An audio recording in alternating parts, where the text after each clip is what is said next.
We are heading to the small town. It's always a small town, isn't it? It's always a small town. Except when it isn't. Let's not forget Jason did take Manhattan in Friday the 13th, Part 8.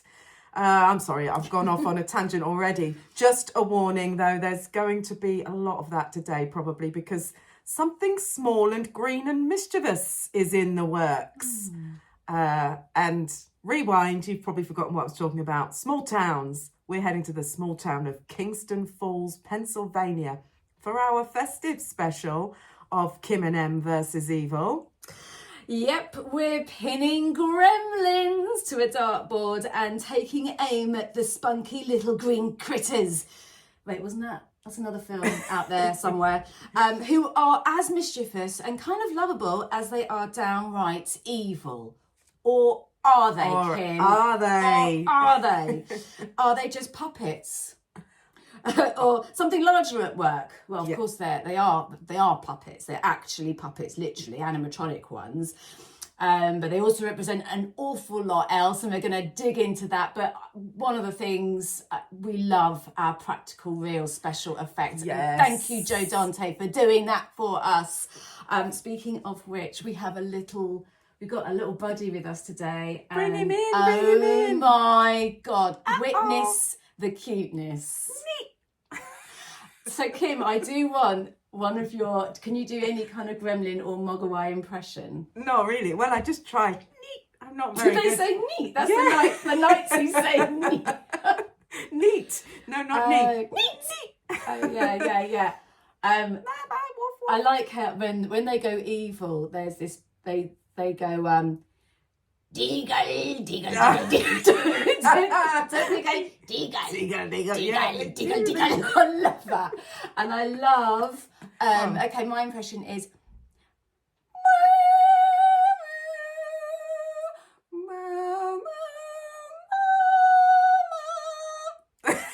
although, look, this one, I think he can up it. Oh, hang on. I always get the second part of that.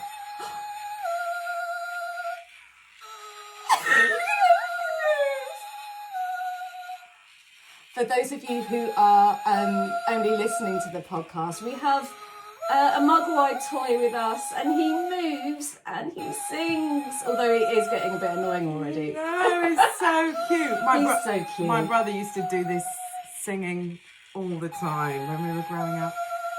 Should I stop it now? I don't know. Would this make a good podcast? It's on repeat. Sorry. Okay, sorry. Stop now, Giz. We love this fella. Yeah, and I want to keep him. He's so cute. He's so cute. I've got some stories about him. Funnily enough, we're doing a podcast about gremlins.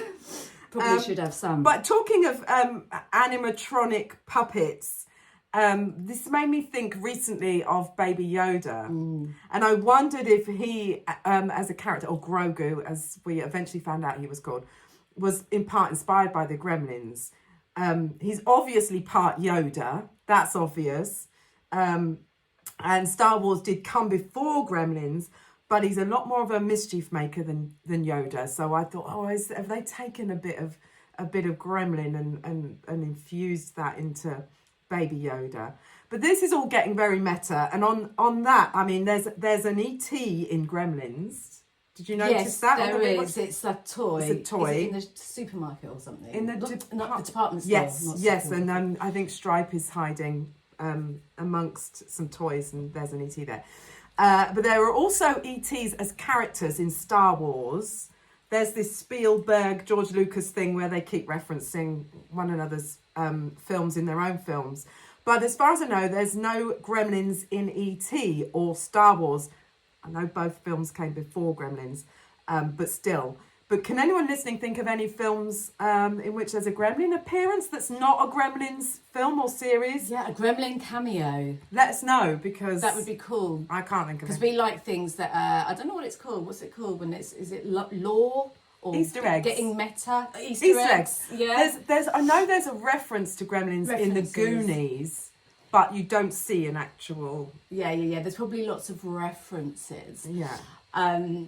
Cool. Well, we digress a little bit, but going back actually, there's like loads of film links between Spielberg and, I mean, Spielberg was the exec producer on Gremlins. Yeah. We're probably going to get into this anyway. Yeah. And Gremlins, I think I read somewhere, no, that was it, E.T. 2, or the sequel, became Gremlins. Oh, I didn't know that. That's what I heard, that that Spielberg was going to do an E.T. 2 about nastier versions of E.T.s, like loads of them coming down to Earth, but they just weren't as nice as E.T. And then that morphed into Gremlins somehow, but I might have to check my sources on that. Extra was an evil version of E.T. What, consciously? Yeah. Like it was, yeah. Anyway, we digress. Baddest Gremlin Stripe and his offspring are certainly not the only villains in the movie. There's Mrs. Deagle. Deagle. There's Deagle for a start, played by the delightfully, festively and oxymoronically named Holly Holiday. Holiday, give me a holiday, Polly Holiday. Oh my God, don't let me mum rap. That was what? Polly Holiday, for those who didn't quite get that. Sorry, yeah. The actress. Oh dear. She's also representative of some greater evil that we'll go into. So let's dive into the big swimming pool of Joe Dantes' 1984 horror comedy Gremlins and multiply like Billy-O. Or should that be, I don't know. Billy-O. Billy-O. I don't know, maybe we're just going like deep south with that. Billy-O. Or should that be Billy P for Peltzer? As we throw all of this evil business into the microwave, switch the power on and see what we can extract from the resulting gloopy nuked mess. Oh dear. You know what scene I'm talking about, guys. In the words of the greatest inventor to ever grace the silver screen, Randall Peltzer, there just might be a gremlin in your house. There's definitely a gremlin in this podcast today. At least one certainly got into the script writing process. I'm very sorry. No, it's good. It's all good. Well, then let's get into it. What's Gremlins all about? For those who don't know, or those of us who just need a little reminder, we're doing a synopsis. We'll do a synopsis. Also, it's good practice to summarise the plot. And everyone knows. Have you actually done an AI one? I have got an AI one. Okay. Yeah, let's go for it. Okay, by way of pissing all over AI, such is the compulsion of us all in this day and age as we fear for our livelihoods under the threat of artificial intelligence coming for our jobs. And on a serious note, it's already taken down a huge swathe of human journalists I know. If only all inventors were of the Randall Peltzer persuasion, and then we might not be in this mess, right? Exactly. So many parentheses, I'm sorry, not sorry. But yeah, here is the AI-generated Gremlins synopsis, just to illustrate how pathetic it is and how much we still need humans. Follow the life of a boy who inadvertently breaks 3 important rules. No water, no food after midnight, and no bright light, resulting in hilarious mayhem and destruction in the town. I sort of started off normal and went robotic. Yeah, that is rubbish. Isn't it? I mean, it leaves out quite a lot of important information. It's boring. Yeah, I would have thought AI would do better than that. Slightly better, we've got the IMD synopsis to fill in a bit more detail. After receiving an exotic small animal as a Christmas gift, a young man inadvertently breaks 3 important rules concerning his new pet, which unleashes a horde of malevolently mischievous creatures on a small town. Well, at least there's alliteration in there, I guess. Malevolently mischievous.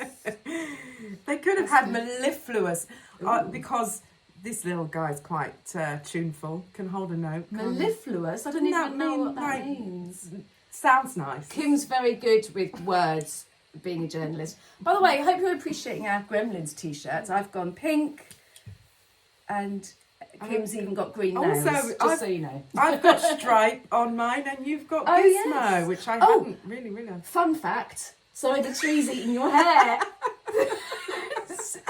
Your frizzy hair is getting eaten by the tree. I washed it this morning. It's not more frizzy, it's more lovely. of a It's Timotei. No, fun fact, this was a really big decision made, and not like in pre-production, like during the film. And originally, this little fella, nicknamed Gizmo, was meant to become Stripe.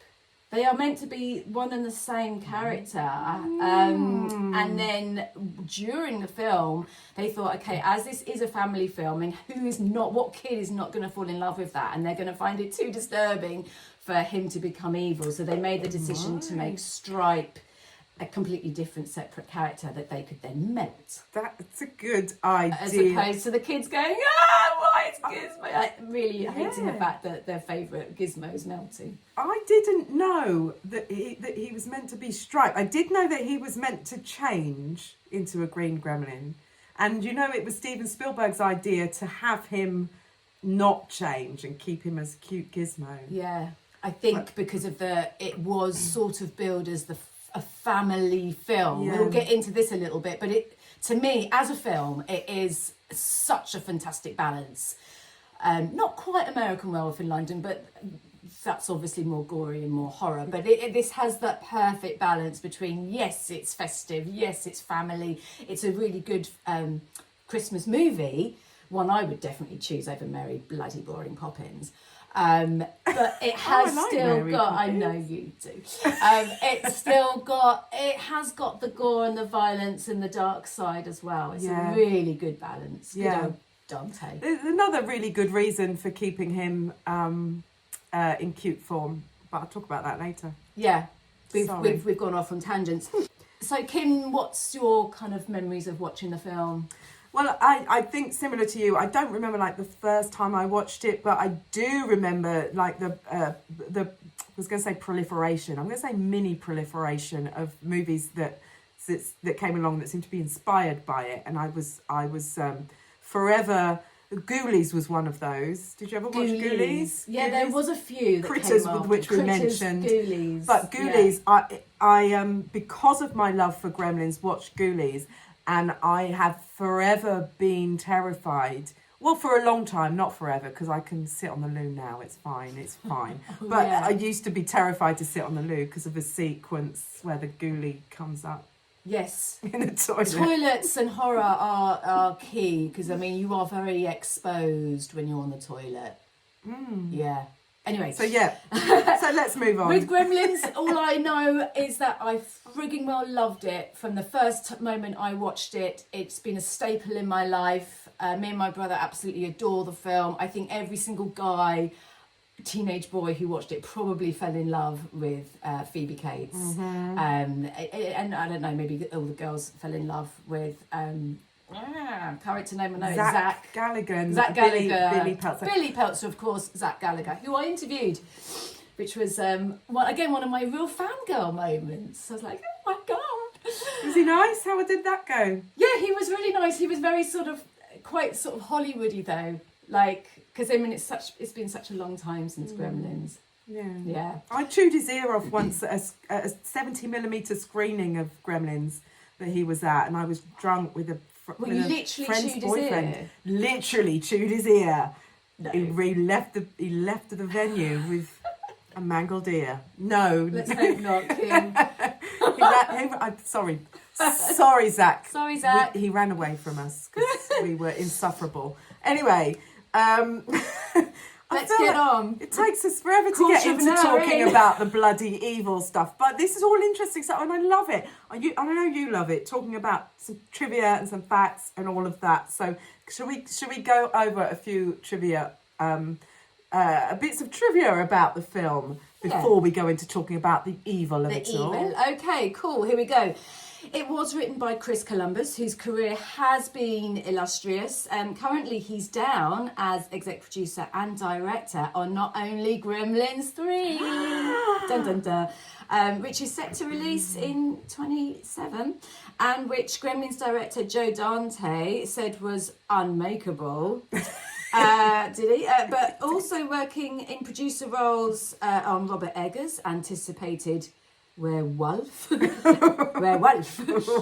Always has to be different, doesn't he? Bloody hell. Oldie English. Werewolf with a U.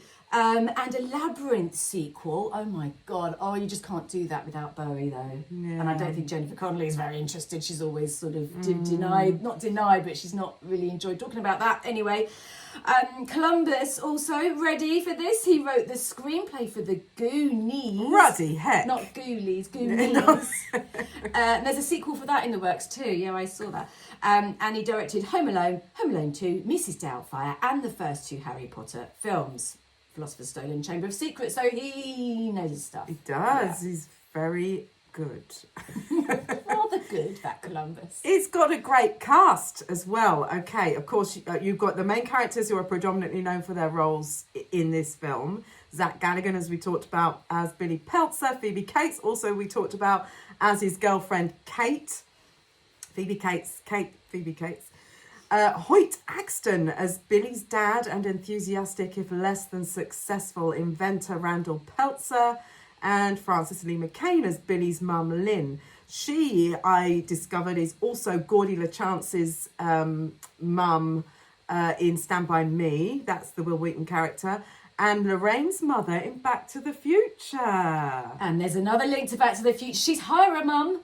Oh, God. Just, yeah, lots of mum roles. Yeah. I do love her scenes, though. I don't know if this is going to come up later. It probably will. But I like, when because she goes badass. Yeah. Probably the most badass out of everyone. She's rad, isn't she? She's completely rad. And I love the way that her kills are all sort of wives with knives, kind of like housewife, death by housewife things. I'm going to use my kitchen. Death by kitchen, yeah. That's sort of, but it's played straight, but it's kind of funny. Yeah. I think there was a moment when she kills one of the gremlins with a knife. Yeah, I think that was originally far more gory than the final cut. Yes, and I read during the research that the whole film was a lot more violent and gory. And apparently, I don't know if it invented the PG-13, but it's one of the first films to become a PG-13 in America, where they just had PG and R, and they were like, this is neither. And we want both audiences. And because they wanted the family audience, so apparently, originally, the mum was going to have her head decapitated. So she was going to die, and they were going to eat it or something. And then that poor dog, which doesn't get a very good time either. Lovely Barney. That stiff Barney, hanging up, clearly fake. That's like, it's like that. Apparently, originally, they were going to decapitate Barney's head as well. No way! Or was it just kill the dog and then proceed to eat him? So there were a lot of tweaks to the film to make it more family friendly. Wow. I've got a little anecdote before we move on. Funnily enough, I was accidentally typing Gremlins into... Well, no, I was deliberately typing Gremlins into Google and typed Gremloins. Oh, good. Of course you did. Freudian slip.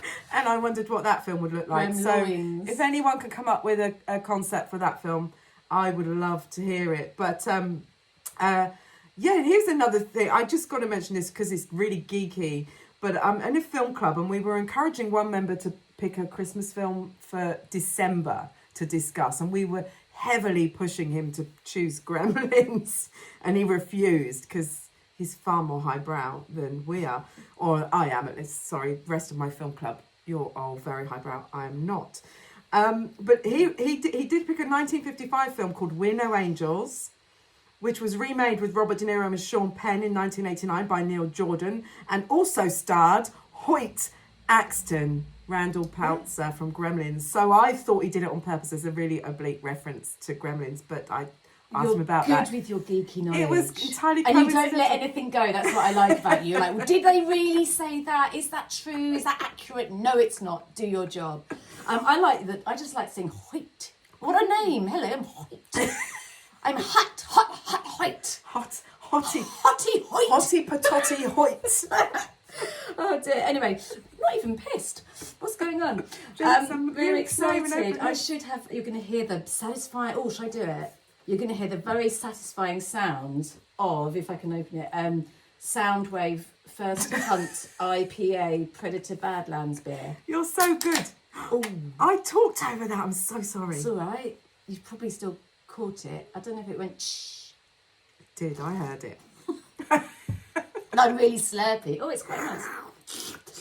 Any hoodle. The film also has Jonathan Banks as a really quite strange Deputy Brent. His performance tracks when you consider his later career, particularly as Mike... I can't say that. Mantraut. That's a really stupid I'm really name. sorry. I added an errant E in there, which shouldn't be there, but it's Ermentrout. Ermentrout, great name, in both Breaking Bad and Better Call Saul. Glyn Turman, who has enjoyed a little career resurgence of late with roles in Rustin, Guillermo del Toro's Cabinet of Curiosities, Ma Rainey's Black Bottom, and more. Let's not neglect to mention The Wire, of course, is there as the teacher Roy Hansen. And then, of course, there's also Corey Feldman as Billy's young friend Pete. And there's Judge Reynold as Gerald Hopkins, the super smug friend and colleague of his. I feel like there was more to his backstory that we didn't get, but I've not discovered it. But and then there's the cast that you don't see or you might have missed. Michael Winslow of Police Academy, who is the guy, Larvell Jones, the character name that does all the sound effects with his voice, does Mogwai / Gremlins voices, as does this completely floored me. I was starry-eyed. Peter Cullen, who is iconic for voicing Autobot King Optimus Prime in Transformers. And then, of course, Howie Mandel does Gizmos. I say, of course, because that's what he's most famous for. So... He does the Gizmos voice. Yeah. I mean, they only really do... I mean, they would have run it through a... I don't know, computer, obviously to make them sound more weird and gizmo-y. But what a funny thing to have on your CV, and how much fun would you have had in the booth doing and diggle and bright lights. So cute. They say so many different things. But they don't say much. Bye, Billy. Bye, Billy. It only sounds like a funny robot when he does that. He goes, bye, Billy. Sorry. Right, shall I not stop doing Mugwai impressions? Anyway, but you've also got, going back to the cast, Jim Cummings in there, Winnie the Pooh voice, prolific voice actor, a lot of Disney stuff. He's doing uncredited Mogwai Gremlins voices. And Joe Dante also apparently provides some Mogwai sound. Every director, I think, they often do there's some fun cameos, but yeah, directors usually like to be in the film somehow, somewhere. And you would know as an actress. Yeah. Often they even the big ones. Well, some of them are famous for it, aren't they? Like Hitchcock. Yeah. Is it Hitchcock? No. Yeah. Well, yeah. As he always puts a little. Tarantino. He does more than cameos, doesn't he? But anyway, in this, Steven Spielberg is the man in the electric wheelchair. That's so cool. Uncredited. Jerry Goldsmith, the film's fantastic composer, and what a score. The score is perfect. It's the man in the telephone booth at the science convention. So I didn't know that. Yeah, well, I love it. Yeah. Love the cameos. Me too. So I talking of Spielberg, as we were, it's the film, I think, has got a lot in common with Jaws, which we already did a podcast on. Small town, both are set in small towns. Both have anti-capitalist leanings, but not towards the small people in the system so much. I think, I think the family unit in Gremlins come off quite well. I think we like them, and although you did say earlier about Randall and you're not sure how much you like him, but there are definitely jibes. Yeah, go on. No. I'll do it later. No, he's lovely, big jovial chap. There's just there's a bit of a switch, a very relevant one. But yeah. Do you think that's to do with? Well, we can go into that, but capitalism. There definitely are jibes at corporations, but mainly foreign companies. But the jibes at corporations is kind of Jaws related or Jaws adjacent. At this time, the US economy was under threat from especially Japanese tech giants. And I've written a book about Die Hard and talked a bit about that in that. So that Die Hard was a film that takes that on a little bit, explores that a little bit, and that was out in 1988, which is 4 years after Gremlins. But so this was 1984 Gremlins, and kind of, you might say it's ahead of its time because it makes its villains in inverted commas, because again, like Jaws, it is a little bit looser, a little bit more ambivalent, a little bit less kind of, these are bad guys, these are good guys. It presents things and asks you to think about them, but it makes its villains, in inverted commas, the Chinese, which is where the Gremlins or the Mogwai come from, invading the US. But the Chinese are only now posing a threat to the US in reality, economically and culturally, I guess. But at the time, certainly they weren't economically threatening or in terms of power, but this threat was emerging. As I'm getting really serious now, but as globalization kind of took hold in the 70s, and China changed, the guy who was in charge of China in the 80s made changes and made kind of economic possibilities for them and foreign trade more of a viable option. There were more opportunities, and America started to worry a little bit about the future possibilities with China and potential threat, conflict. They were also a communist country. I was going to say, the communist thing started, obviously, in the fear of it was, I guess, started in the 60s, but it was quite prevalent still in the 80s, wasn't it? I don't know. I mean, I don't know if Gremlins represents communism in any way, but maybe that fear? Yeah, I think it does represent that fear, or tap into it a little bit, whether they did it knowingly or not, because, digging into the era, I think that obviously America were enemies with the Soviet Union, and I think they hoped that maybe China could become an ally. They were wrong. Yeah. But had this fear of them. Anyway, I've got a little thing at jumping in, but it might be better for later, but I'm just going to do it. In terms of the whole kind of West versus East is obviously a big prevalent theme in Gremlins, which starts at the very beginning when Rand Peltz goes into that lovely kind of Aladdin's cave of a shop, and it's very can I say oriental, you know what I mean, very in Chinatown, and it's all really, really kind of very seductive in a way, and it's very Asian looking, and so there's that whole interpretation that actually there's this sort of colonialism and the idea of like the Western man or the West kind of stealing this sort of folklore culture and then corrupting it for their own good. So one interpretation suggests that the white protagonist is sort of stealing, he does pay for it, but Gizmo from this elderly Chinese man who doesn't want to let Gizmo go. He does it, the kid does it out of need, again, poverty. From the elderly Chinese man, and that mirrors the colonialism where foreign cultures are just sort of nicked, taken, corrupted for their own good.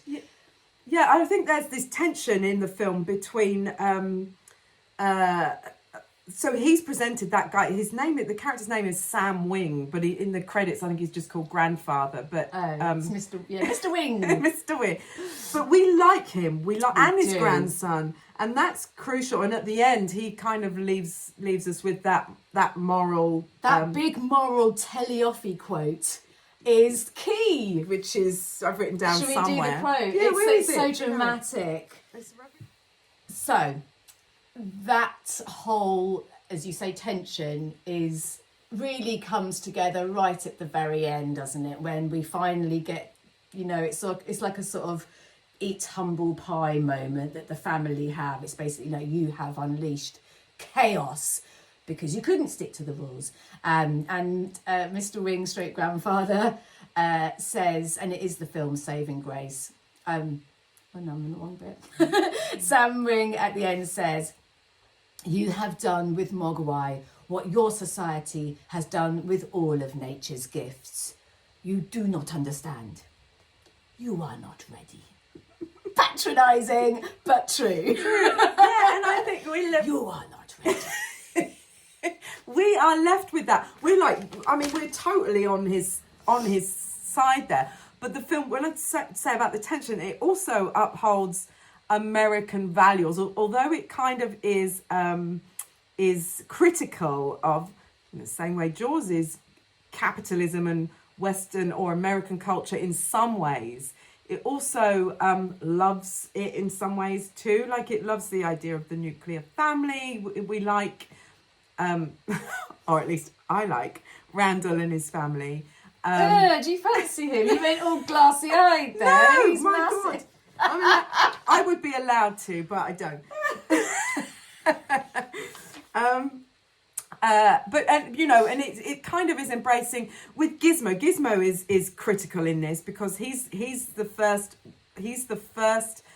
or the origin of the horror, the terror, the Chinese invasion of this small town in America. Chinese invasion, but they call him a family pet, Well, which is they do. again, it's like it's not a pet. No, but he embraces American culture. He loves movies. Oh, he loves the Clark movies. Gable. That Clark Gable film. What was? I looked up what that film was. Can't remember what it was off the top of my. But when he's driving, and the rest kind of gets So the idea sweet. to drive the Barbie car from that. And there's a poster of Mad Max, although that's an Australian film, The Road Warrior, on the wall. So he is embracing of American culture, and he's like this bridge between the two. We can all live kind of happily all together if we respect one another, respect one another's cultures, and don't kind of, as you were saying, about appropriating stuff and corrupting it. Yeah, I mean, again, when I was watching this film for the podcast and researching it, you don't realise how, it's like every time this happens, like how deep it really is. And I want to talk a little bit about the origin, if that's cool, and it feeds into exactly what we're saying. So this little fella, I'm holding up Gizmo, effectively represents the ultimate test on humanity. So in the films, he is a test, isn't he? You must follow 3 rules. We all know what the rules are. What are they, Kim? Do not put him in bright light. No sunlight. Well, it's bright light. Is it sunlight or bright light? Oh, sorry, it's bright light, but like sunlight will kill them. A bit kill like them. a vampire, which is Yeah. weird. Yeah. No water, and don't, most importantly, feed them after midnight. Never, ever feed them after midnight, which brings us on to the most problematic thing. When is it not after midnight? What's the cut-off? 1 a.m., 6 a.m.? Doesn't work. But anyway, I thought Joe Dante had just sort of created the whole concept, but no. The origin story of the Mogwai is very cool, and it is real. It's part of Chinese folklore. Didn't know this.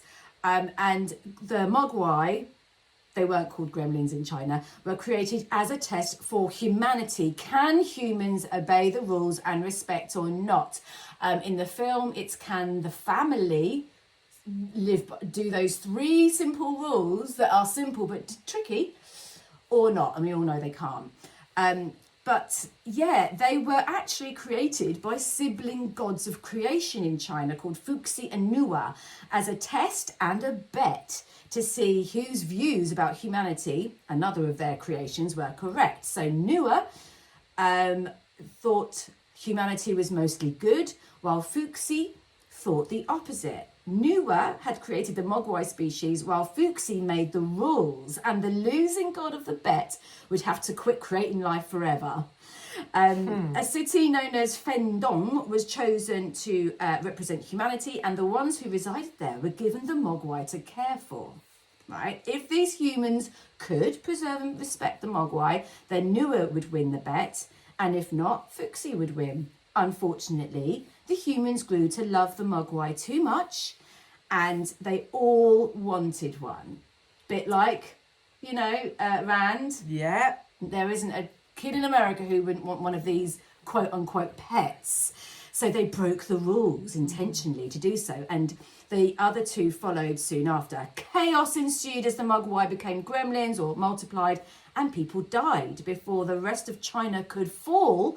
Nua stopped the test and intervened, reverting they had transformed, but they weren't called gremlins, back into Mogwai and hid them in the Valley of Jade. You can look up the Valley of Jade. It's where the Mogwais live. It's so cute. Wow. That is a film that hasn't been done. Yeah. An origin story, which would be her very last creation since she'd lost the bet. So they had to stop creating if they lost. The significance of the rule, do not let them get wet, is an odd one, but it's very relevant when you understand the origin, which is China, and in China they have the wet season. So obviously it's a harder test to not let the Mogwais get wet during the rainy season. But the sort of metaphorical, I'm not quite sure, the idea of them multiplying when the water hits them comes from the idea of water in China representing abundance and, the coming of plentiful food and all of that sort of stuff. So there's all of those links to it there, and so they were created as a test in Chinese folklore, and they're a test in the film. And as they well. are, absolutely. Is humanity good or evil? Or can they stick to rules? And are they good or evil? And are they good or evil? Are they bad or good? I suppose that's ultimately what it is, isn't it? We're always failing tests set by the gods, aren't we? And that plays out in the film. Mrs Deagle, she comes a cropper, doesn't she? Because she's really bad. She's taken capitalism to the extreme and gets punished for it.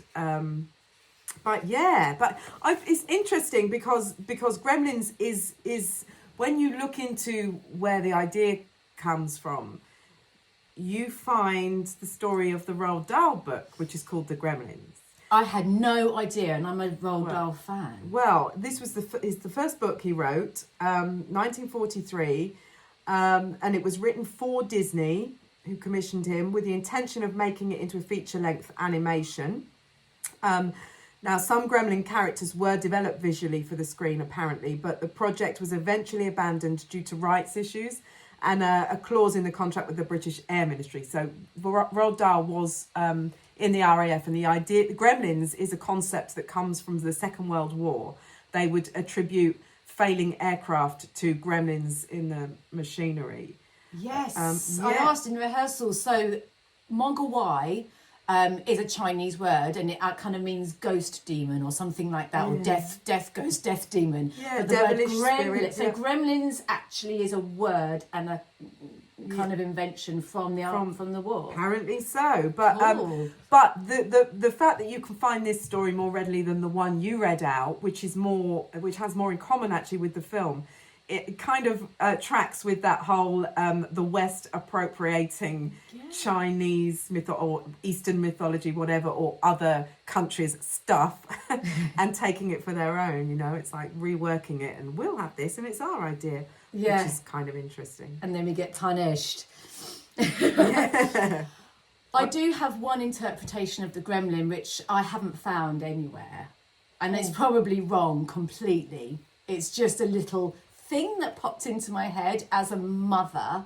I was wondering because that's the nice thing about films, and especially horror, is that you can take from it what you will, and you can extend the whole mythos of the whole film's kind of universe. And I was wondering if the gremlins could somehow be like just annoying kids at Christmas, just ruining Christmas for you. Nah, me, want, mess, give me the food, give me the sweets, nah. And like when they're like carol singing, and they got the gremlins going, wah, wah, wah, wah, wah, wah, wah, wah, wah, wah. I mean, I love them, but they kind of also remind me of the obnoxious kiddie side of Christmas. Oh, well, I like that take. And you would know as a mother, as you said. I love my kids. Fucking lovely. And I love Christmas. But I just find it, I'm wondering if there is on some level, because Christmas in the film is represented in loads of ways, in really wholesome ways with the nuclear family.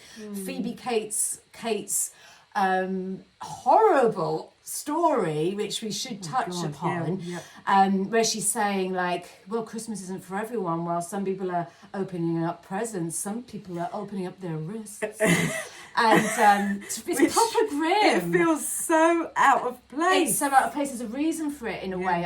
And also the somewhat silly story. It's not a silly story, but what the man did was stupid, in my opinion. But it's very sad, where Kate says, you know, about her dad. Climbed down the chimney dressed as Santa. Yeah, what chimney's big enough? Like, what house in America has a chimney that big? Got stuck and started rotting. And then she smelt his rotting corpse. And rotting daddy's pulled out with all the presents wrapped with string. And that's why she doesn't celebrate Christmas. So we've got the dark side of fair Christmas. enough. And they wanted to cut that entire speech out again to make the balance of the film more family friendly, because people are like, this is really tragic and sad and horrible. And it was Joe Dante who said, no, keep the speech in, because I want the film at times to have that off-kilter. Are we supposed to find it frightening? Are we supposed to laugh? Is she just find it a bit unnerving at times? So he kept it in. It also fits with that critique of American society and the danger of going too far towards where we are now, sort of late stage capitalism, and kind of that warning about consumerism, that you would go to those lengths. Don't go stupid with Christmas. Don't go down the chimney and get stuff. Like when you see, although the dad does, he doesn't steal Gizmo. The grandson does sell it to him. Was it $200? I think. So, out of poverty.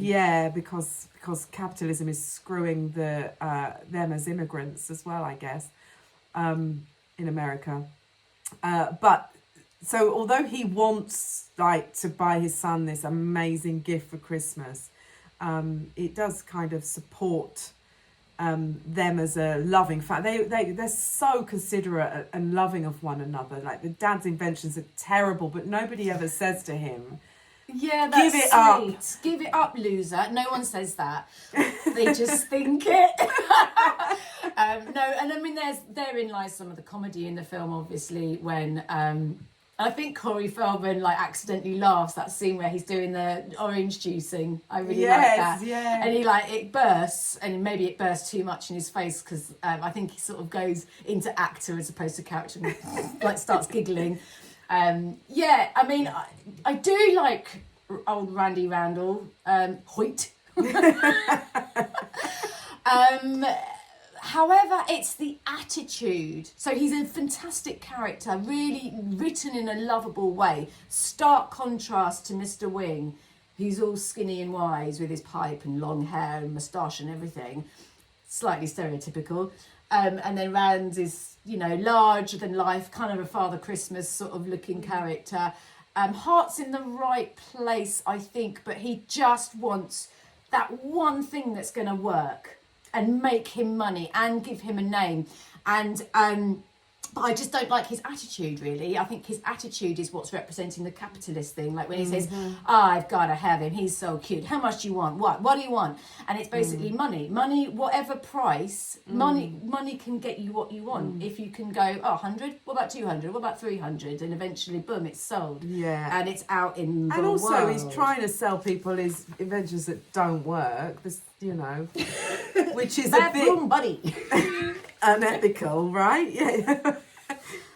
So there's another quote, and I think it's a bit of a turning point in the film, and again really goes into the capitalist thing. Yeah. The idea of the mogwai can multiply, right? And multiplying is capitalism. How much can you what do they call it in capitalism? Not sizing up. Accumulate. Accumulate. That's another good word for it. I need to watch The Apprentice again. But basically he says, and I don't quote me on this exactly because I haven't actually got the exact quote, but when Rand discovers what mogwai can actually do, i.e. multiply, and all it takes is water, he's like, oh my God, we've hit the bullseye. The jackpot, I think he might even say at one point. And he's like, I bet every kid in America would like one of these. That's his first thought, is to use and abuse the mogwai for personal gain. And he goes, the pelt's a pet. So he wants the name of it. He wants to trademark it and own it and sell it and make millions. Doesn't care about, doesn't know the consequences, to be fair. No. And, he's a victim, like in Jaws, with all of the people that live in that small town. He's a victim of capitalism. He's a victim of the pursuit of the American dream. I don't feel like I blame him. And he, like I think you said, he's kind of innocent. Seems quite innocent and hopeful, and all of it feels quite naive to me. But he is all of those things too. And there is that, same as in Jaws, that ambiguity or ambivalence about how we feel about the characters and capitalism. But that's how the film is clever, because on retrospect, when you watch it and when you do a deep dive and you dig into the characters, he's absolutely presented as a lovable character. And only now, doing this podcast, have I sort of seen him in a different light. I like him as a character. I don't like his ethos. That's all. And I think that's what he's representing in the film. As you say, no fault of his own. He's just trying to make it. And he's got all these harebrained ideas. Yes.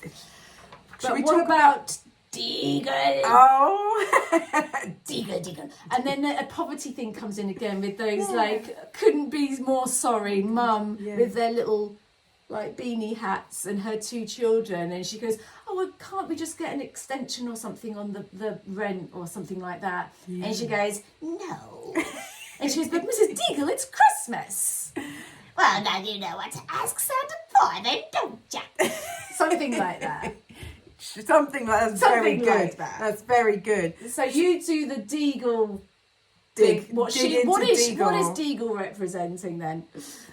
Well, she is in the film representative of capitalism, and she's the extreme. She's she's modern era, post late stage capitalism, kind of, with no empathy. No, it's all about money, all about wealth, and it's completely separate for her from humanity. She has no one in her life. She lives alone. She's got a lovely house, clearly a lot of money, and cats. She loves her cat. Yeah, that's one saving grace. Otherwise, we just hate her. And she wants to close the local pub, Dory's, because she thinks it's a dive. And Phoebe Kate is one citizen fighting to keep it open as a community hub because it's important for the people that live there.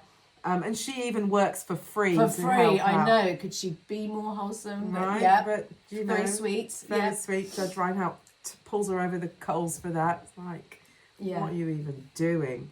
But also she, and this is key. She threatens the dog. She hates Barney. That will always annoy Kim. Do not threaten dogs. No, but what does he do? The dog. She accuses the dog of having destroyed his destroyed her weird plastics or glass snowman. I don't know even why she cares about the snowman. That's quite incongruous for a woman. Yeah, well, that's one of the opening scenes, isn't it? Yeah. And of course, a lot of the scenes are set in the bank. Yes. Which is when you start to break it down, it's like. It's completely so obviously the bank versus looking at money, and she community. even said bank versus community in a big way. And Phoebe Cates obviously represents community for working her ass off every day in a bank, which she doesn't want to do, and then what she does want to do is work for free at the pub, which she does, of her own accord. And then Mrs. Deagle, who literally says, we're here for, what is it? Me and the bank are in this world for one reason, to make money. Me and my brother used to always laugh at that bit. We used to always say to each other, what are we doing? To make money. But in that evil voice. And that's really interesting because there's no kind of purpose to that, is there? Other than just to have money for money's sake, because she clearly has nothing except for cats in her life. She's ultimately punished for it. I presume she dies. You don't really find out, but the whole chairlift thing. And she's like, I'm not ready, because she thinks that they're the demons that have come to take her to hell, presumably. The Gremlins, and they are, because that's, I guess, what happens. Although, you see her unceremoniously thrown out of the window. It's always made me laugh. And upturned on the ground, and the police, the sheriff and the deputy see her, and oh dear, Deagle's gone. Deagle, it's like the big bad witch. Ding dong, the witch is dead. Yeah. So, the Gremlins themselves, we've talked a lot about them already and what they represent, coming as like this foreign invasion type thing and all of that. But there were some moments that I wanted to talk about that are interesting examples, or clever examples, or just examples of that I liked. When they're in the cinema. So in Gremlins, you've got US emblems under attack. So there's the small town. The concept of the small town is very kind of American, dreamy, I suppose.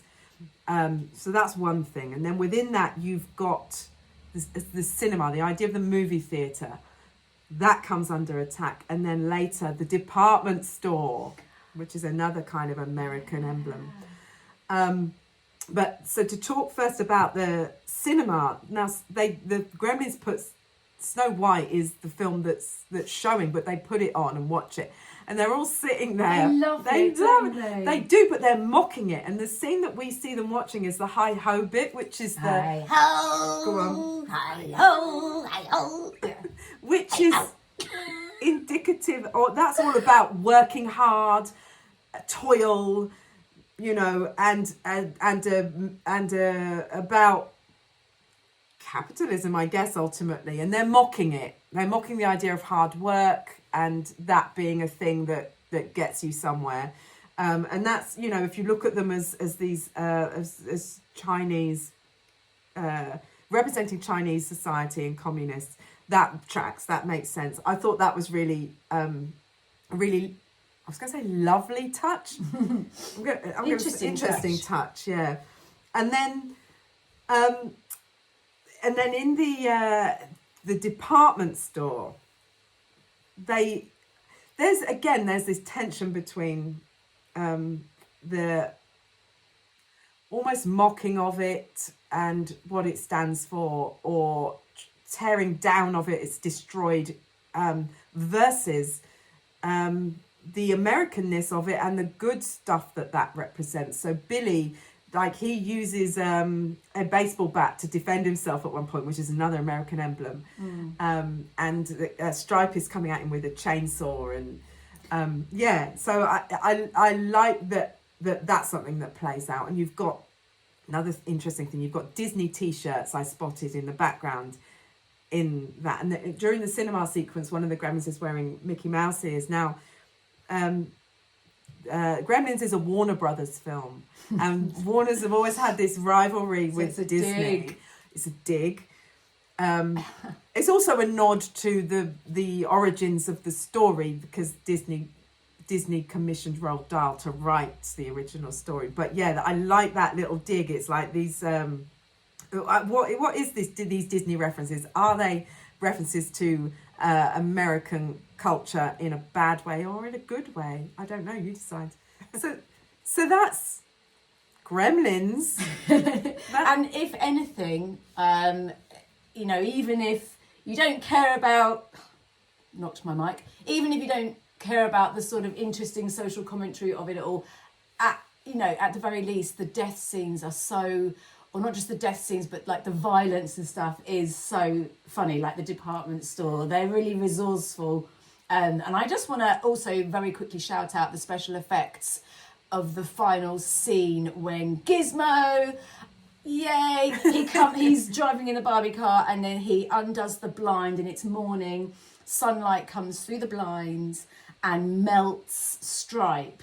Oh, yes. As he's falling into the water. So there's this potential that it could multiply as an evil gremlin multiplying. As a sequel, setting up a sequel. Yeah, they it didn't is setting up a sequel. They didn't do that.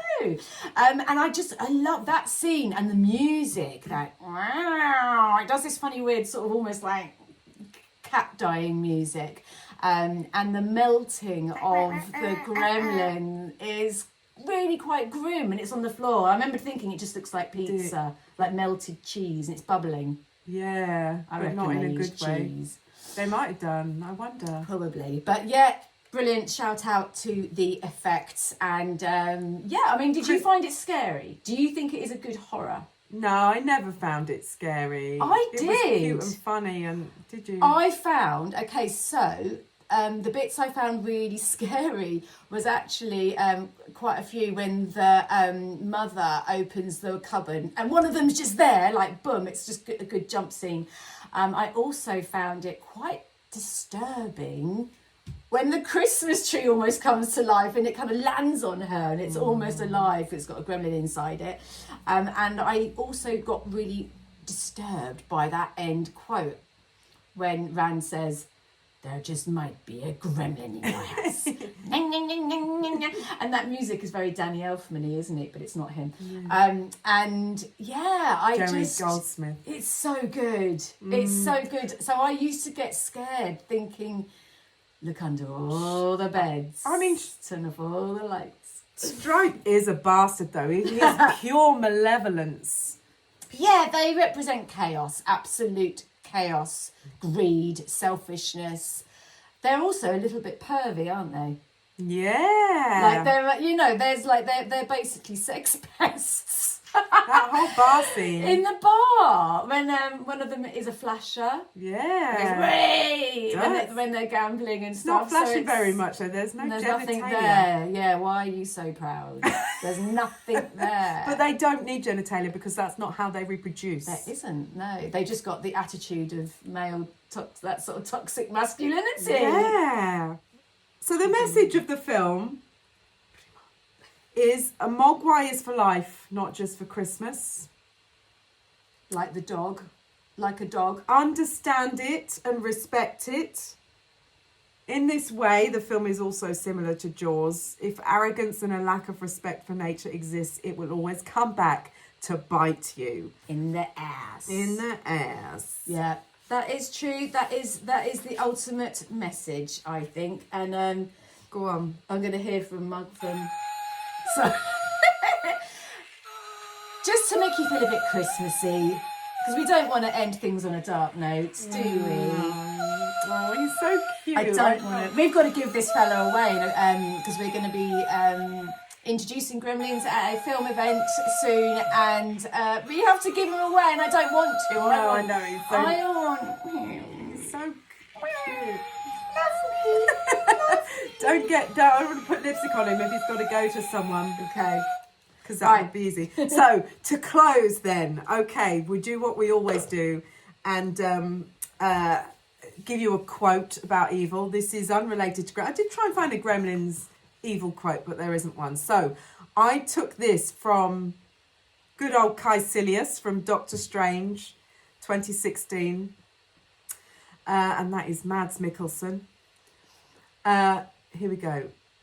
People think in terms of good and evil, but really time is the true enemy of us all. Time kills everything. On that note, thank you, Mads Mikkelsen. We're going to wrap up and ask you all to follow Kim and M vs. Evil on Instagram and TikTok. And stay tuned for more to come from us. There's plenty more coming up. We're plotting more ways as well for you to get involved and keep in touch. But for now, we're going to make like Gizmo And Big Barney, the dog, who's actually called Mushroom in real life, just now deceased, presumably. And all the rest of you are very festive. Bye bye, woof woof.